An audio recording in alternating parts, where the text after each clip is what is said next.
Особено е важно и сакам да нагласам дека министерката изрази заинтересираност за барањата на независниот синдикат на градежни работници.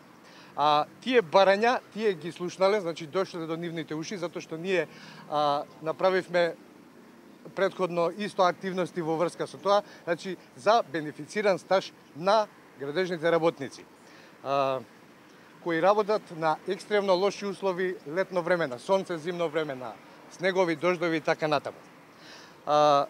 Значи, заинтересираноста на Министерството за труд и социјална политика и министерката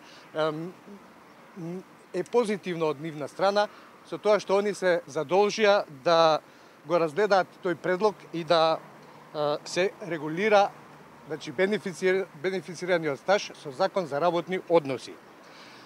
Се разбира, нормално за тоа треба исцрпна анализа и детални разгледувања на тие барања во врска со бенефицираниот стаж.